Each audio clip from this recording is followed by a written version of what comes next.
Hi, I'm Melody. And I'm Candy. And you're listening to Quirks, Bumps, and Bruises. Hey there, on this episode of Quirks, Bumps, and Bruises, we are so excited to sit down and talk with Christy Reid, who is the CEO of UnityFest USA. And the way that UnityFest came about is nothing short of miraculous, and all done through her faithfulness, through her ability to wait and listen to the voice of God, and then to step out in obedience. We think you're going to want to hear her story. Christy, I love the idea of bringing all kinds of music together. I am one that I was a worship leader for 36 years, and I saw music change drastically, in that 36 years. Mm-hmm. And one thing I have never understood, I will never understand it, is why churches can't do it all. I've never understood why it has to be either contemporary or traditional or, why it's just great to have it all. So this is to me an excellent, wonderful idea. And I'm glad God laid that on your heart. I thank you for helping us with this and sharing it and supporting us.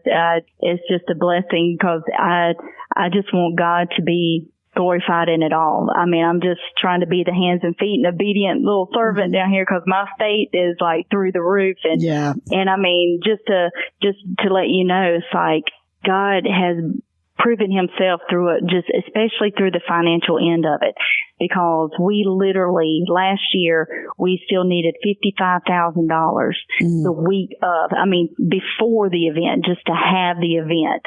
That was due beforehand. And it was 3 days before the event that God provided. Wow. And it was, but I was like, there's no turning back. God, you said that you would do it. And I know you're stretching my faith to see if I'll stand, and I'm going to keep standing no matter what.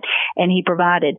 Well, then yesterday morning, we still needed $82,000 just to have the event. And, 2 weeks ahead of time, you're like, in less than 2 weeks, it's like, okay, God.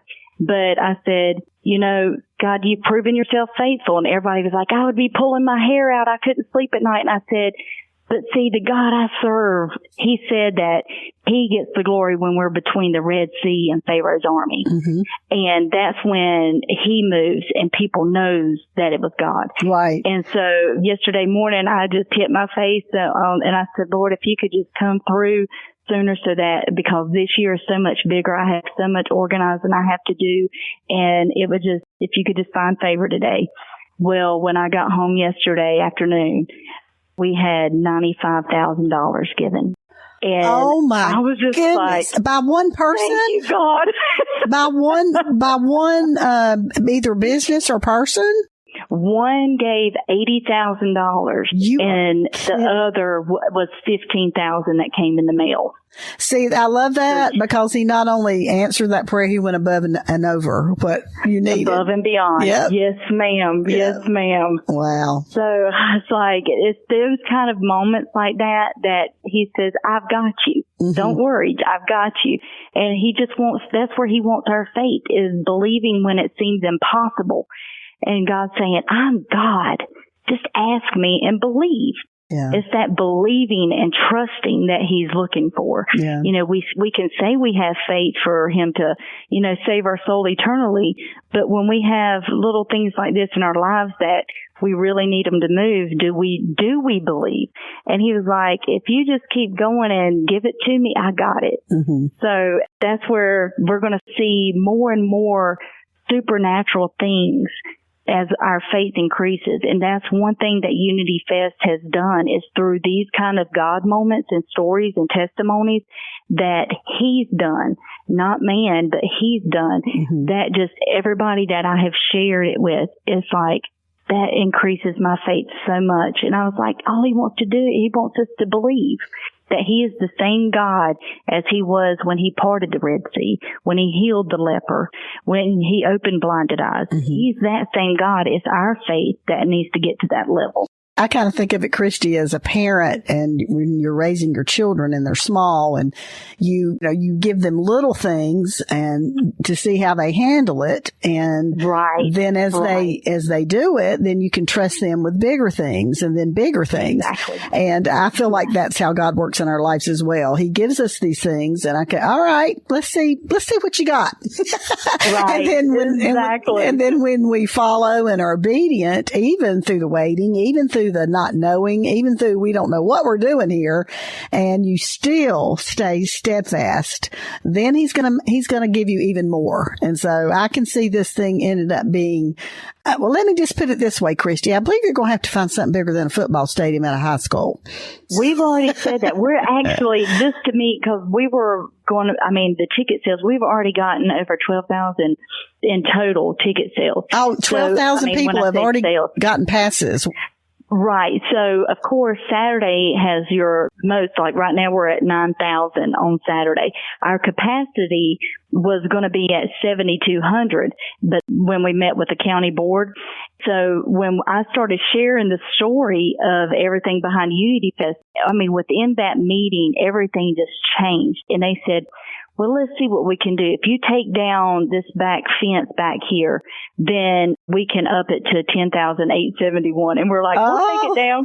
And so the school is like, whatever you need to do, just do it. And we're like, that's amazing. Only God. That's amazing in and of itself that the school is being that accommodating, That was the first miracle, is when God gave me the vision, and I went to the principal and sat down, and he didn't know me. I didn't know. And I told him the vision that God gave me, and I said, I need to see what I can do about renting the football stadium. I said, because I know that's where God showed me. I said, I know it's where it was. And he said, you know what? At the time, the athletic director was saying, well, we charge this and we charge this and we charge this. And the principal looked and he said, you know what? I'm waiving all of that. I'm not going to charge you a thing. All you need to do is just have special event insurance and you're good. And I was like, what? But it was like a testament. Like that was the first miracle of us having this big Christian event on a school grounds. What is the closest college to you? I know. Sand Hills Community College is... that has like a football team. Oh, the closest college with football team would probably be like UNC. Yeah. You may be headed toward a college stadium. Well, what I'm looking for, or what my husband and I have been praying, is there's a lot of farmland around here that, housing developers are trying to buy them all and put up all these housing developments. But I would love to have the land to build the venue. To where churches you done said it now all year long. I'm claiming it, honey. I'm like, yes, Lord. Well, let me tell you something. I'll to give you a little bit of encouragement on that. A couple of weeks ago, we did an event with Joy FM at a place called SIPE, SIPE Farm. And it is a wonderful man. He's like you. He's like, I'm just going to do it. I'm just going to follow the Lord in this. And he started out years ago with maybe 200 people on his farm. He owns a big farm. And to make a long story short, about 3,000 show up now to this.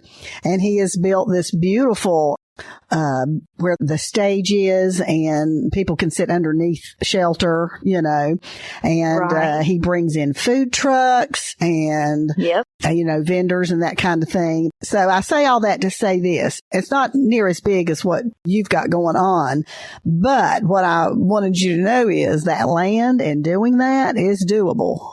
Yes, ma'am. That is, God owns it all. And how nice would that be to just have your own place where every year and you could go ahead and build what you need, so it's always there. Right. And every year he builds something new. And this year he built this beautiful area that all the vendors could set up their tables and things. Our radio station was there as well as the artists that were there and their tables and that kind of thing. But he built it so that we were all under shelter with no sun hitting us. That's wonderful. And it helps if it rains, and that kind of thing. So that is definitely something that you could be praying about. But hey, you done said it now, so you better be prepared, girlfriend. I'm ready, Lord. It's just like, what do I do with my business, God? Because this has always been my city on a hill. This is my little church here. And so I'm like, Lord, I'm okay if you want me to go full time in this, because this 2 full-time jobs is I've been there. I've been there and done that before too. Yeah. You might only be doing your family's hair real soon. I know, exactly. I got to ask you this though. What do you do for restrooms? Do you bring in those, I know there's porta potties, but do you bring in those like really nice restrooms that can be brought in? For the artists, we do. Yeah, we bring in, because the back end of the field where the stage is, we set up the big artist hospitality tent. We have couches. I mean, it's like huge. It's a 40 by 60 or something like that. Mm-hmm. Anyway, we have a chef that does all the catering right there for the artists, and we feed the volunteers and the stage crew. But back there for the artists, we have the flush, like the flushable air-conditioned units that come in. And then the football stadium has the big athletic building that has the bathrooms in it. Oh, yeah, but because of the amount of people that we have, we bring in even more porta-johns, but we do the big ones. You know, it's not just these little. Yeah. That's what I feel. Oh, I know. Those are the worst. We bring in a lot of them, and then we have them flushed every day. So. Yeah. That's great. I noticed at Sight Farm at our event, they had hired someone about every hour on the hour. They go in and clean them. Wow. And that's what, because as you know, it's just not, ain't no way you can say a porta-john is good in any kind of circumstance. Yeah, that's true. Well, Christy, thank you again. And thank you for being patient with us as we got everything worked out, and we'll get this on the air, and hopefully you'll see our audience, the Southern Gospel audience, loves Jason, of course. He's been around a long time. He's more contemporary now. But Karen Peck and New River is beloved by the Southern Gospel family. And I don't know if you've ever gotten to work with them before, but they are they're wonderful. She is. She really is. And it's like, last year we had like Heart to Heart and Second Chance and Haley Smith. So they were more of the country. And so just like this year, I'm like, okay, God, who is it this year? And so then, which the artists that have been affiliated with UnityFest, like in the past, we try to kind of like push forward to the next venue and then, the next area, because they know what we're about, what we're going for. And it's more of the ministry instead of the festival. Right. You know what I'm saying? Right. It's the purpose more than the concert. Right. So it's been amazing. So I can't wait to see what God does. I'm like, Lord, just tell me when to sell my house. Get a camper. Well, I know you will love having Karen Peck and New River there, as well as the one and only Jason Crabb. He's the type you feel like he'd just come sit in your living room with you and have a cup of coffee. You know how he is. Oh, he does. I know. It's like we text all the time, and we actually have become more like brother and sister, where he'll say, "You're so stupid." And I'm like, I try. Yeah. Oh, he's great. He's great. Yeah. But I feel like I seen afterwards, like when God told me Jason Crabb, because like I said, I didn't know him. I knew he was Southern Gospel. And so the church, I grew up in Southern Gospel. That's what my sisters and I sang, was Southern Gospel. So when God literally pulled me out of my dad's church, and you talking about the biggest trial and test, and told me to go to this other church where I knew nobody. And they were like contemporary. I mean, it was like, that's all they did was contemporary. And I was like, oh my gosh. But the next thing I know, they invited me to join because everybody knew me in the area of being, David Bobby's daughter. And so they knew where I came from and all. So they were like, you sing, get up here in the praise team. And I had to learn all these new contemporary songs and everything. And then when he said Jason Crabb, and then when the pastor said we're having Jason Crabb here in concert, I'm like, wait, what? Because I knew they weren't Southern Gospel. But little did I know that Jason was kind of doing that transition of trying to build a bigger audience, Southern Gospel and contemporary. And so that's what kind of like threw me. But the song that he called me up to sing with him was Through the Fire. Right. And so every time that I would sing him after that, he called me up on stage to sing with him. And it was just like, that was a God thing, because I didn't say a word about the vision, because I didn't tell nobody but my husband at the time. So it was just kind of like, oh my gosh, the next thing you know, Blaine, his piano player, invites us to his condo in Nashville to stay for a week. And then that's where I met Jason's manager. It was just the doors. Those were the doors that God was opening. And at the time, I'm just sitting there, how did we end up here? Yeah. But it was God. And so he just let me see. And two, the mentoring of Jason, you know, kind of like explaining like the behind the scenes from the artist's view and the real deal. And, you know, of course that discernment you got to have. But it's just been a journey, a big journey of faith. And it's just getting bigger and bigger. And I'm like, okay, Lord, the finale would be great if you just send Jesus. Oh, yes.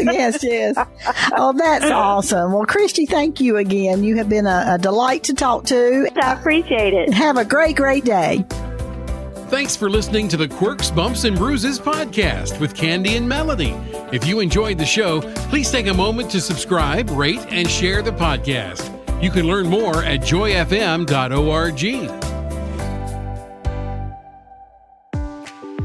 Try Peas and Carrots podcast for more encouragement. Brian and Kayla share life from their piece of the vegetable patch. Expect a laugh, find common ground, and hear stories you can't wait to share. It's a podcast about doing life together, growing in Christ together, and learning to laugh no matter what comes your way. Search Peas and Carrots podcast wherever you listen to podcasts today.